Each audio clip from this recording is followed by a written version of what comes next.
Temperatures are at an all-time high. Tropical storms are the worst we've seen in modern history. Melting ice caps are causing a rise in sea levels. Chaotic seasonality is devastating crop growth worldwide. Species are dying. The world, as we know it, is... Wait. We've heard all this before.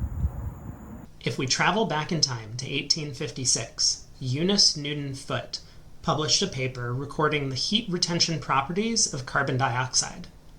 This is the first known study of the effects of greenhouse gases on temperature. There are tons of videos and articles out there which provide a wonderful introduction to climate change, and I'll leave links to a few of my favorites in the description. So instead, let's talk about science. Why is CO2 so important to the discussion? And how do climatologists know what the Earth was like hundreds of thousands of years ago for comparison?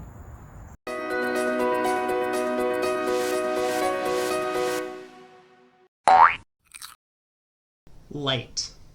An abundant resource produced by the sun, providing us with warmth, vitamin D, and happiness. Not all light is the same, however. Light travels in waves, characterized by wavelength. Different wavelengths produce different amounts of energy, and it's this energy that determines whether light can pass through atoms or if it will be absorbed or reflected by them. The Earth's atmosphere absorbs or reflects most of the higher energy wavelengths like UV rays and X-rays, which can be harmful to humans. Only visible light, having wavelengths between 380 and 750 nanometers, passes through the atmosphere to reach the surface. This light warms the planet during the daytime, and as the Earth attempts to cool down, it releases energy as infrared radiation of longer wavelengths. It is these infrared rays which have just the right amount of energy to cause a quantum reaction in compounds like carbon dioxide, allowing the molecule to absorb the energy and produce heat, or reflect the ray in a random direction. This process, called the greenhouse effect, is the predominant factor affecting temperatures around the globe. Carbon dioxide, along with methane, nitrous oxide, and fluorinated gases, are collectively called greenhouse gases because they absorb and emit infrared radiation. A word of caution before we proceed further. Much of particle physics is poorly understood. The best way to get a grasp on how atomic and subatomic particles behave in changing environments is through observation and experiments. Physicists over the years have developed and redeveloped theories that provide us with equations and models that they hope give a little bit of insight into how these particles interact with each other. Unfortunately, the theory really doesn't hold up beyond some of the simplest possible cases. In practice, it doesn't even agree with experiments most of the time. So, while we can use this theory to get an understanding of what sort of wavelengths might interact with, say, a carbon dioxide molecule to absorb or emit infrared radiation, it's far more useful and practical to just test these values in a laboratory. But you know what?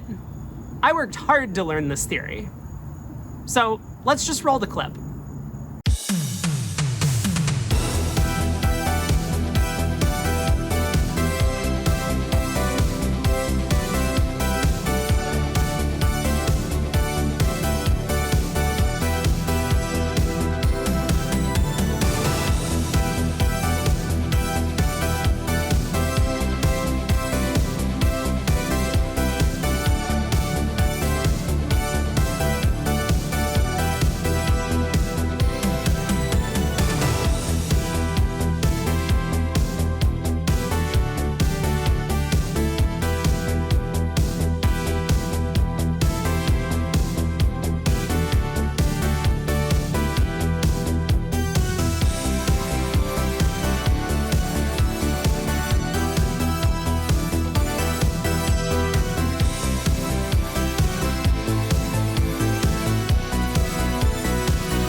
So now we know what greenhouse gases are and why they cause an increase in temperatures.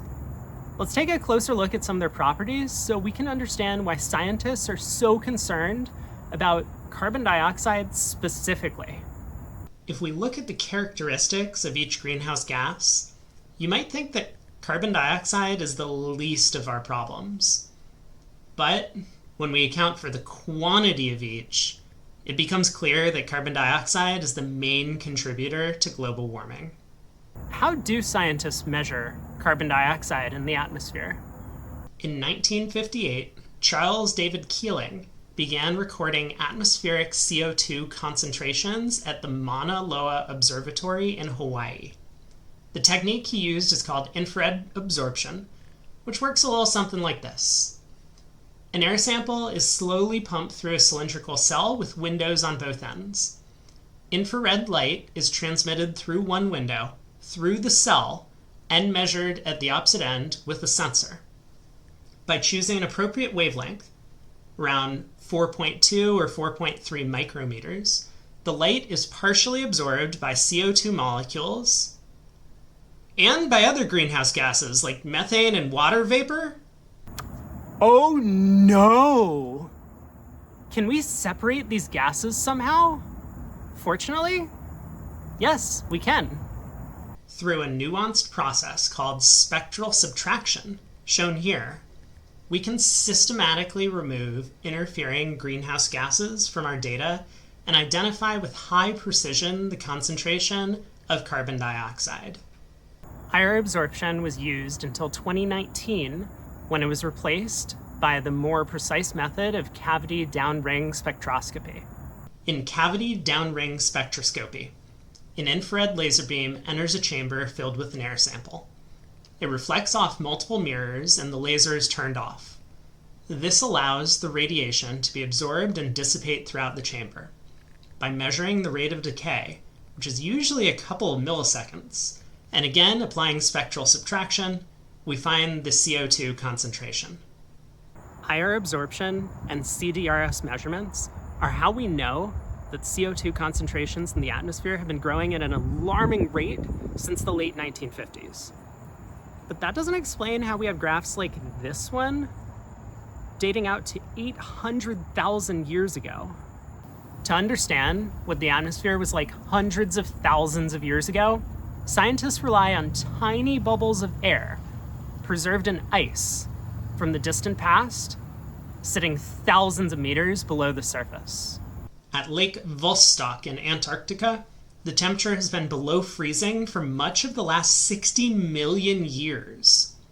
Snowfall that accumulates on the surface turns into hardened ice called firn over thousands of years. As more snow falls on top of these firn layers, they compress into solid ice that forms glaciers. During this process, air can become trapped in the ice, preserving a tiny piece of atmosphere from the time. Scientists extract samples from the Antarctic glacier as ice cores, where later, in a lab, for every air pocket, they'll be able to isolate the sample, melt the ice core in a vacuum, and then use a gas chromatograph to analyze the sample for compositions of greenhouse gases. So there you have it. That's everything you need to know about how scientists measure greenhouse gas concentrations in the atmosphere.